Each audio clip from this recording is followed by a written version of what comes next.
Hey guys, as I'm sure you know, for the past several years, Eno has been the big name when it comes to hammocks. Well, today we're going to be reviewing a hammock that I think just might change that.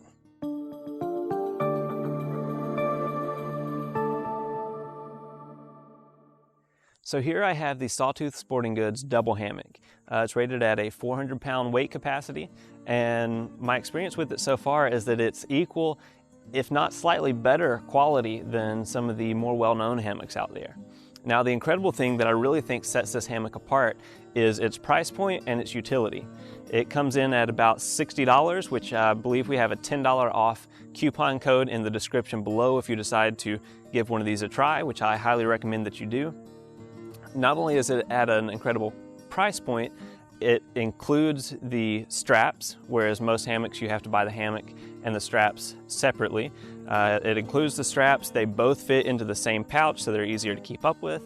And not only that is this hammock's utility. It actually has multiple uses so that it's more than just a hammock. You can turn this into a sunshade or a ground cover.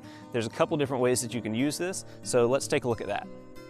So before I really get started in setting up the hammock, I figured I would do a quick unboxing of sorts. And you can see here's the main pouch, and inside of that is this mesh bag which contains the two straps. And then of course we have the hammock itself, which folds into its own pocket just like most hammocks that you see nowadays. Then we also have the carabiner, seems to be really good quality, and the utility loops as well, which I will show you more about those later on. Here's the hammock all set up.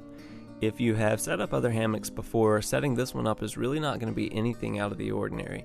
You simply have a strap around the tree and the carabiner connected to the end of the strap that has multiple loops on it. The strap and the carabiner are both rated to 400 pounds, so they're pretty sturdy. And then of course you just have the rope that connects the carabiner to the hammock itself.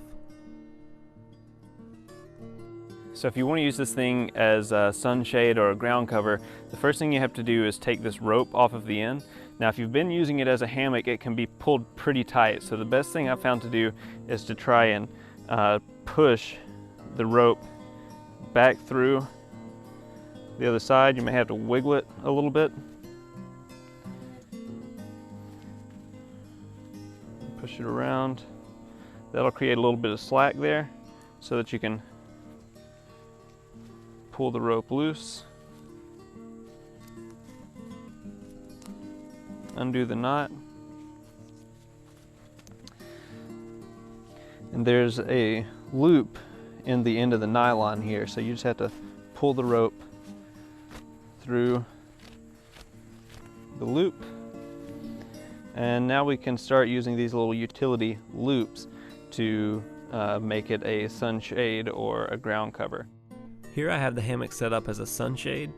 You can see I'm just using 2 stakes, 2 trekking poles, and some paracord to set it up in kind of a freestanding design, but you could also string it up between 2 trees as well. And here you can see it set up as just a ground cover. I have a stake in each corner. So that's about it for the Sawtooth double hammock. If you're in the market for a hammock, I would highly recommend going with one of these. For the quality, the price point, and the utility, it really cannot be beat. It's been a pleasure hanging out with you guys today. I'm sorry, that was a terrible joke.